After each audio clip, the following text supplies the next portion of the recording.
Biglang tumiklop si Attorney Regal Oliva after mabash sa isa sa mga latest niyang vlog patungkol nga sa pagkakakulong ni Pangulong Duterte. Ano ba yung parang context nung kanyang sinabi na para bang tama yung pagkakakulong kay PRRD at kung noon siya ang hari ng Pilipinas at hindi siya kayang galawin ng batas, ngayon na wala na siya sa pwesto, bumalik at romesbak ang batas kaya siya nakakulong sa ICC.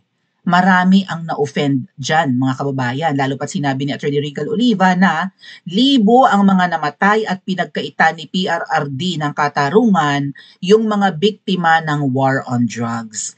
Ang nakakalungkot sa kanyang sinabi, mga kababayan, ay bakit para naiba yung kanyang tono samantalang nung kampanyahan nitong nakaraang Mayo or nung election nitong nakaraang Mayo, nagpataas siya ng kamay kay PRRD, nagpa-endorso siya. Unfortunately, hindi siya nanalo and maybe to her mind, ay kahit pala Duterte ang nag-endorso sa akin, hindi rin pala ako mananalo. So wala rin palang silbi itong pag-ano ko, pagsuporta ko sa mga Duterte. What if bumaliktad ako? Baka may mapala pa ako. So maybe nakikita niya sa kanyang mga kakilala, lalo nasa politika ito si Atty. Regal Oliva, na yung ibang mga sumisip-sip ngayon, okay, sa powers that be, sa tatlong apilyedong yan, sa triumvirate na yan, Marcos, Araneta, and Romualdez, lahat ng sumipsip sa angkan ng mga yan ay gumaganda ang buhay. Nagsisipagyamanan maybe, and nananalo sa politika, nagagawa ng paraan, knowing the babaeng ahas na kayang humilot ng eleksyon. Pakitang-kita naman yan kung paanong mukhang dinaya ang Duterte. 'Di ba? Sa tingin natin, sa ating palagay, sa 10 kandidato ni PRRD, baka isa or dalawa lang ang malalaglag dyan. Unfortunately, 3 lang ang nakalusot, and that's Marcoleta, Bato, and Bongo. The rest, talo.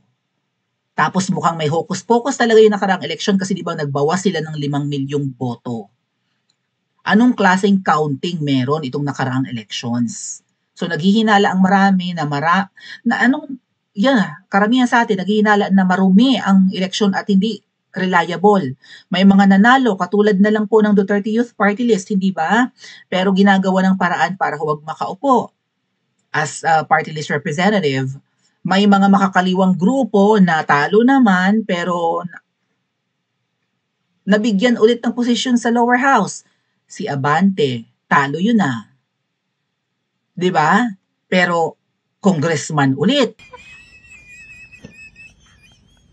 So maybe sa isip ni Attorney Regal Oliva, teka, I don't know. I can 'di ba? I can say for sure kung ganun ang tumatakbo sa kanyang isip. I can only speculate na teka, itong mga kakilala ko na sumasamba naman sa administrasyon ngayon, mga nanalo sila, humahayahay ang buhay. Ako na Duterte supporter, tinaas na nga kamay ko, talo pa rin ako. Teka muna, 'di ba? What if bumaliktad ako?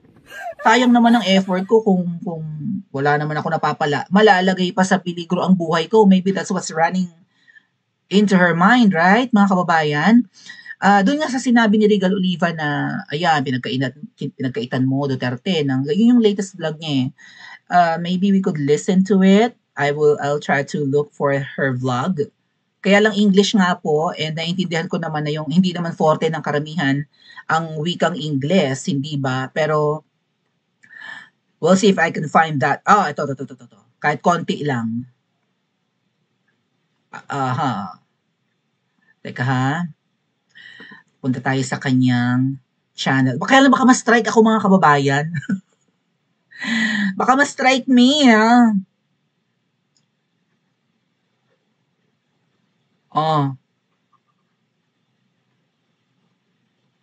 Huwag ko na lang i-play, baka ma-strike. Basta itong isa sa vlog niya, I think ito, The Appeal from The Hague. Yan. Ito nga. Siguro pakinig tayo ng konti. Ay, may ads. Wag na lang, may ads. Anyway, nag-post si Attorney Regal Oliva, mga kababayan, at nag-live din siya. Ito yung live niya. No, ayan. Hindi ko na lang i-play. Pero, hindi ko na lang lagyan ng audio. Ayan. Pero, yun nga, dahil sa kanyang sinabi na parang questionable sa mga Duterte supporters, ba't sinasabi mo na parang tama yung ginawang pag-kidnap kay PRRD? Yun yung point eh. Bakit parang sinasabi ni Attorney Regal Oliva na tama yung pag-kidnap kay PRRD?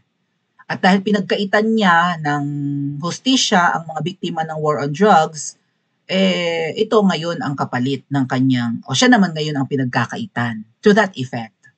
Maraming nagalit ng mga Duterte supporters. Again, hindi ako nagpaka-harsh sa kanya because pareho kami ng kasarian and ina-admire ko naman yung galing niya, kaya lang ito nga sa kanyang apology mga kababayan, tumiklop talaga siya.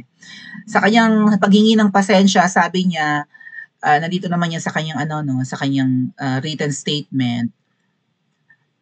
Poorly written daw yung kanyang vlog na yon. So mayroon siyang script mga kababayan na binabasa, may teleprompter, 'di ba? May idiot board para hindi ka magkamali kasi wikang Ingles ang ginagamit niya para hindi ka nagbabakal, hindi ka nagsa-stutter. Merong teleprompter sa harap mo, magbabasa ka na lang, okay? Para maayos yung iyong vlog, dire-diretso, okay? Hindi spontaneous. Sabi niya, baka pagod lang ako. Sabi niya gano'n. Kaya gano'n yung kanyang nasabi. Baka gusto ko lang talagang maging poetic yung aking or parang dramatic yung kanyang vlog. Kaya niya nasabi yung mga ganun kay PRRD. Or baka gusto ko lang ng ng 'di ba, na may mapag-usapan to steer conversation. Kumbaga yung kanyang naging vlog na yun ay parang intriguing, nakakataas ng kilay. So marami ang nag-react and yun nga, sabi niya, nakuha niya yung gusto niya.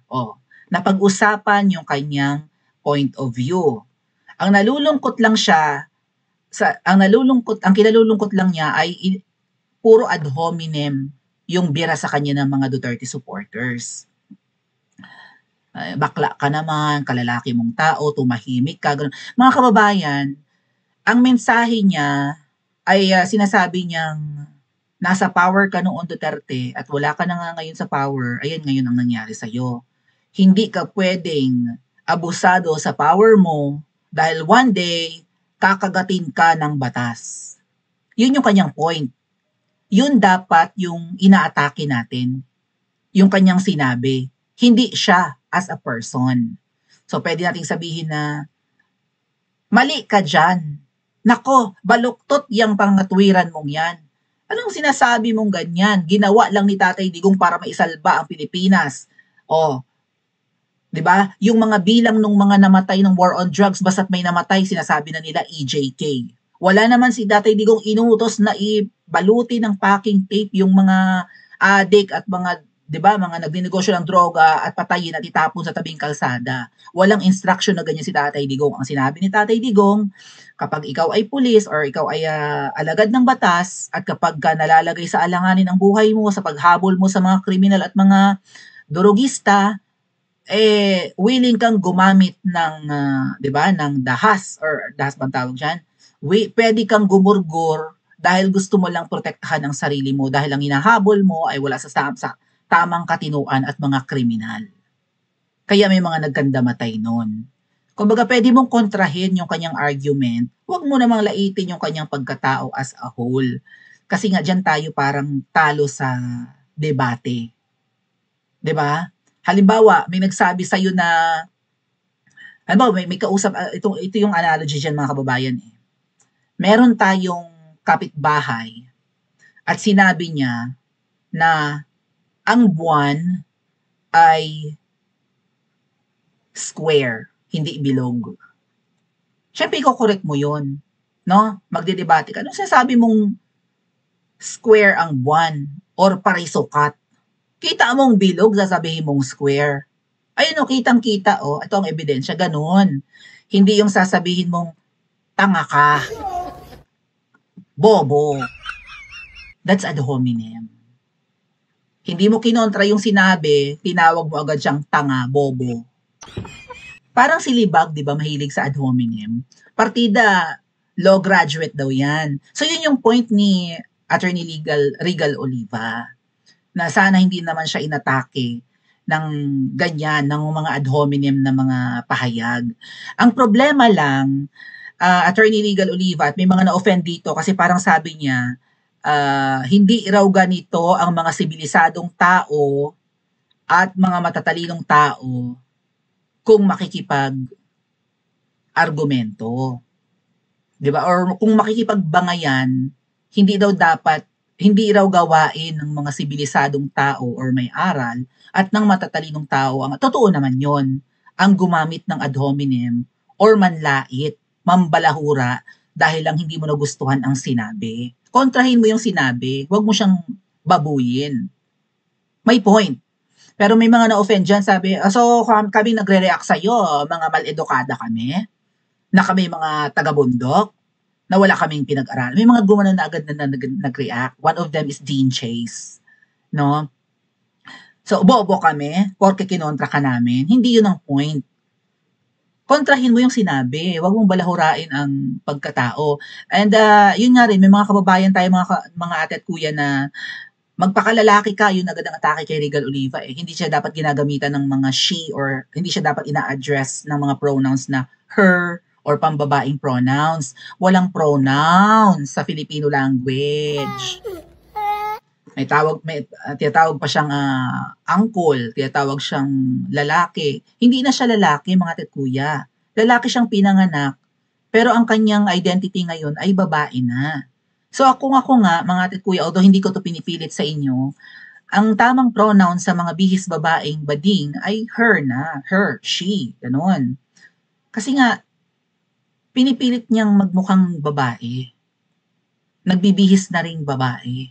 Bilang paggalang, okay, at hindi naman tayo first class or 'di ba, or hindi naman tayo well, dapat naman lahat pantay, pero right? Hindi naman tayo developed na bansa para magpaka-attitude. Hindi naman tayo first world country na masyado tayo lalaki yan, he pa rin yan. Wala ngang he sa wikang Tagalog. Tagalogin mo ang he. Tagalogin mo ang she. Wala. Therefore, wag tayong mang-o-offend ng mga bading, lalo na bihis babae, by hindi ka dapat tinatawag na she or her or ganun. Dapat ikaw ay he, lalaki ka pa rin, lalaki. So, yan yung reason kung bakit hindi ko siya masyadong inaatake. Firstly, kabaro ko. Secondly, magaling naman. Pero Regal Oliva, dito ka nagkamali at ito ang dahilan kung bakit inaaway ka ng mga Duterte supporters and minsan hindi mo rin masisisi na ad hominem ang atake sa'yo or binabalahura ka dahil sa hindi lang sila nag-agree sa opinion mo. Sa tingin naming mga Duterte supporters, unfair, unjust, at mali at labag sa batas ang ginawa kay Tatay Digong. Matanda na yung tao, ginawa lang naman niya ang dapat para sa mga Pilipino, pero pinakidnap. At ang nagpakidnap, deny pa ng deny na hindi sila ang utak nun. Ni-request lang daw ng ICC. Walang request ang ICC na dalhin nyo dito yan. Bigla na lang dinala ng Niwi administration si Tatay Digong. Kaya ganyan kagigil ang mga Duterte supporters. Mali ang ginawa kay Tatay Digong, therefore, hindi mo dapat sinasabi na para bang, 'di ba, na napakagaling na institusyon ng ICC pagdating sa pagpapatupad ng batas or pag-i-interpret ng batas. At dahil nalabag ni Tatay Digong ang batas at sa tingin namin ay hindi, deserve niya yun ang message mo. Doon ka inatake. Secondly, alam na namin na maraming ahas. May mga double agents, may mga Team Alpotera, may Trojan, may Judas, may Traidor. Mga nagkukunwaring Duterte supporters pero mga ahas pala. So, kung ikaw ay lumaki bilang at naging tanyag bilang political personality at inadmire ka ng mga Duterte supporters, tapos magbabago ang tono mo, wala kang pinagkaiba doon sa mga budol rin na pinaniniwalaan naming matino and totoong Duterte supporters, pero mga traidor pala. So, yung tingin sa'yo ng ibang Duterte supporters ay nambudol ka lang para dumami ang sumusuporta sa'yo. At ngayon na bumaba from 1.6 million to 1.4 at bababa pa yan, mababawasan pa yung mga followers mo, para tuloy na dito ka napilitang mag-sorry. Kasi ano yan yung ego baga yan nga kaya ayoko maging malaking vlogger. Dahil kapag ka nabawasan yung followers mo, ano yun, parang ang sakit sa ego mo yun na isa kang prominenteng tao, marami nakakakilala sa'yo at ngayon, inaayawan ka na ng mga tao. So, maybe, kaya ka nag-sorry. Kasi maraming nag-call out sa'yo. And siguro gusto mo ring matigil yung mga ad hominem attacks. Kasi tayong mga miyembro ng LGBT, noon pa natin yan dinaranas. Okay, mula pa nga pagkabata, yung mga diskriminasyon at pang-aapi, di ba? Tapos ngayon, akala natin natapos na, bumabalik ulit dahil lang sa mali nating sinabi. Third, maraming bumabaliktad, Attorney Regal Oliva. Yang si Auntie Claire, si Claire Castro, dating anti-Marcos naman yan nabago ang ihip ng hangin. Yung akla na dating DDS na kasama namin sa EDSA, tumambling rin. Yung mga vloggers na akala namin matitinong vloggers, ngayon nagbubulag-bulagan pa rin at mga Ensaymada vloggers or Marcos vloggers pa rin. May mga vloggers pa yung mangga na nambubudol hanggang sa ngayon. Yung mga politiko at mga leaders or mga prominenteng tao na inaasahan namin nakakampi kay Tatay Digong at manggigigil sa ginawa sa kanya, ang tatahimik ngayon. Naghihinala kami na takot sila sa babaeng ahas. Right? Takot sila na pag-initan. And then here you came na magaganda yung banat mo, social, class, English ang iyong vlog. 'Di ba? Elegante kang babae. So, natuwa kami, nadagdagan ng aming kakampi. Pero ngayon, nababago yung ihip ng hangin, nakatatlong strike ka na nga. First, inatake mo si Ma'am Hanilet. Tuwang-tuwa ang Team Alpotera. Second, kinampihan mo si Remulla against Marcoleta. Tumaas ang kilay namin. And ito yung strike 3 mo, na parang sinasabi mo na deserve ni Tatay Digong ang nangyari, na hindi natutulog ang batas, na mangangagat ang batas kapag wala na sa power ang isang tao. Nakatatlong strike ka na. So, yeah. Yun yung mga dahilan. Marami kaming inaasahang mga tao na akala namin magsistay sa laban, but in the end, bumabaliktad dahil sa takot. So to our minds, baka isa ka na ron. Right? Meron kaming mga expectations sa mga kakampi ni Tatay Digong. Nag-aantay, di ba? Kaya nga si Kaufman nababanatan namin bakit parang ang bagal kumilos? So nagdududa na rin kami sa kredibilidad ni Kaufman na legal counsel ni Tatay Digong. Bakit 7 buwan nang nakakulong si Tatay Digong?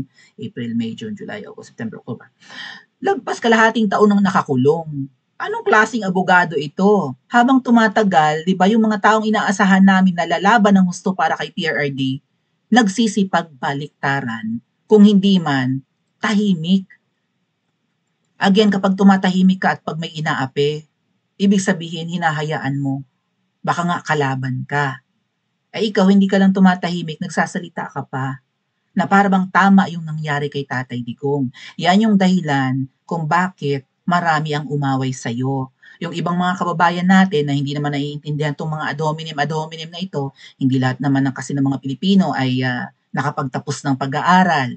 At kahit nakapagtapos pa ng pag-aaral, kahit pa, di ba, may mga flying colors pa ng graduate, hindi pa rin nila mapigil ang kanilang sarili na mambarubal or gumamit ng mga ad hominem or masasakit na salita laban sa'yo, hindi laban sa sinabi mo.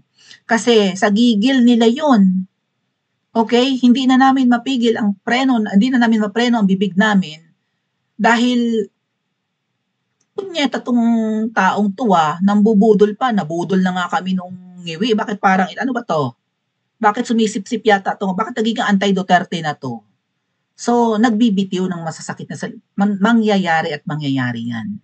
Okay?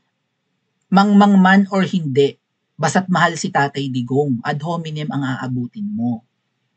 So yung mga pagdududa ba na baka ikaw ang pumalit kay Auntie Claire dahil sa Auntie Claire lalagay na sa DOJ, dahil sa DOJ nabakante na ni Remulla dahil naging ombudsman, kung ikaw kasi ang magiging spokesperson ng palasyo, napakagaling mong public speaker, 'di ba? Eloquent ka, fluent, lalo pa sa wikang Ingles, si Auntie Claire naman mukha namang palengkerang di maintindihan at baka nga ma-promote. So may mga hinalang iba na baka mabigyan ka ng pwesto kaya naiiba ang ihip ng iyong hangin. So yan yun, Attorney Regal Oliva.